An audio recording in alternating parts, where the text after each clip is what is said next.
زي ما هي ماسكه العصيان والخوذ اكنها رايحه حرب، وبيتعدوا على الجمهور او الجمهور بيجري قدام العساكر الامن المركزي.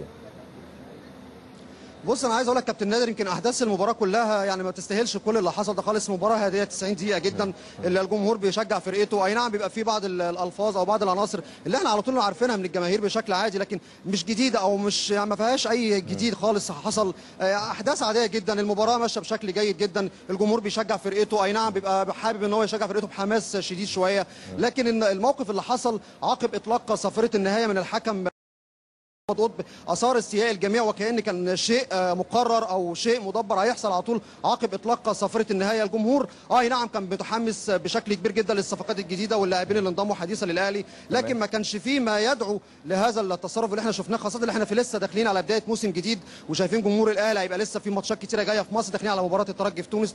برضو عايز اعرف ايه السبب العام. محمد، عايز اعرف ايه السبب. انا مش شايف سبب، لان الاحداث دي بتحصل بقى لها سنه واثنين وثلاثه و10 برنامج. كابتن زكريا ناصر كان موجود، عارف احداث جمهور بيبقى في الاستاد عامل ازاي. كابتن محمد يعني طبعا كلامك سمعناه كويس، بس برضو انا ما عرفتش ايه السبب، ما عرفناش ايه السبب. يعني انت قلت الجمهور متحمس بيشجع فريقه، كل الكلام ده ما يدعيش ابدا ان العساكر تمسك العصيان وهي لابسه الخوذ وتجري الجمهور قدامها، يعني برضو ما عرفتش السبب. هل حصل كابتن نادر هكون صريح معاك. اتفضل. هكون صريح معاك وصريح مع الناس. طبعا. اتفضل يا كابتن نادر. لا اسمع بسمعك. يعني هكون صريح معاك واكون صريح مع الناس. احنا عارفين ان الجماهير بعد ثوره 25 يناير بتوجه على طول يعني اقول لك ايه، بتوجه سباب او بتوجه الفاظ ضد الرموز النظام السابق، سواء لوزير الداخليه السابق او الرئيس الاسبق. لكن ده مش جديد، ده مش النهارده، ده موجود بقاله اكتر من حوالي 6 شهور او 7 شهور. لكن ايه الجديد النهارده ان يحصل التعدي على جمهور الاهلي وجمهور الالتراس له بهذا الشكل؟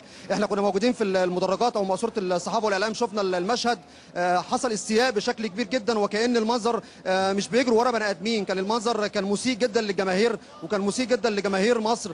ضرب بالعصيان، امن المركزي واخد قرار، الجماهير نفسها كانت عارفه اللي هيحصل، جريت بشكل كبير جدا عقب اطلاق صافره النهايه، وقدناها عارفه اللي هيحصل. لكن انا شايف اللي حصل ده مش جديد، تلك الالفاظ او تلك الرموز اللي كان بيتم الاساءه ليهم الفتره اللي فاتت ده مش جديد. ده بيتم هم مش رموز محمد، هم مش رموز، هم ناس عاديين جدا، ناس من الشعب المصري اذنبوا في الشعب، والشعب كلفهم مسؤوليه، وهم اهانوا الشعب واهانوا مصر والمصريين، فدول مش رموز. الرمز ده بيبقى يعني واحد او حد عمل فعلا قيمه كبيره جدا في الرياضه او ان كان المجال نقول عليه رمز.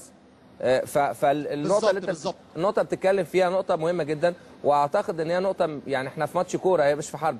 كون ان الجمهور بيعبر عن حاجه معينه زي كل المصريين ما بتعبر ان هي زي ما اتهانت بتهين، فده ما يدعيش ابدا، ولان هم لسه ما زالوا عايزين يحفظوا كرامه حبيب العدلي او كرامه حسني مبارك او كرامه واحد من الناس اللي نهبوا وسرقوا واهانوا الشعب، يعني فده شيء غريب الحقيقه. يعني فاعتقد يعني كابتن نادر السيد، انا عايز بس اوريك كابتن نادر، انا عايز اوريك مشهد. ده واحد من الجماهير الاهلاويه اللي كان موجود في مدرجات ملعب استاد القاهره الدولي، والدم نازل عليه، جاي هنا لغايه مكان مقصوره الصحافه والاعلام، بيوري الناس اللي حصل مع جمهور الاهلي او تحديدا جماهير الالتراس. الاحداث اللي حصلت كانت احداث مسيئه جدا. وعايز اقول لك كابتن نادر كمان، ما حدش كان يتوقع ان كان ممكن ده يحصل النهارده. محمد بعد شايف واحد من افراد الجماهير عصبي ومتحمس جدا. اتفضل محمد ممكن تكلمه لو تقدر، عندك الامكانيه في انك انت تتكلم معاه عشان نعرف هو في جزء الحدث. انا يعني احاول اجري معاه لقاء، بس انا شايف زي ما يكون الدم متساقط عليه والجميع حاولوا، بس انا احاول اجري معاه لقاء. يعني صعب جدا كابتن نادر، زي ما انت شايف احنا موجودين جوه منطقه داخليه خاص بالميكروفون، يعني صعب جدا اطلع بره. لو حد بيساعدك بس لو حد بيساعدك هو يجيبه لغايه قريب من الباب اللي انت واقف عنده وتقدر تتكلم معاه، بس خليك معانا لغايه ما تشوف. عايز اسمع بس كلامك.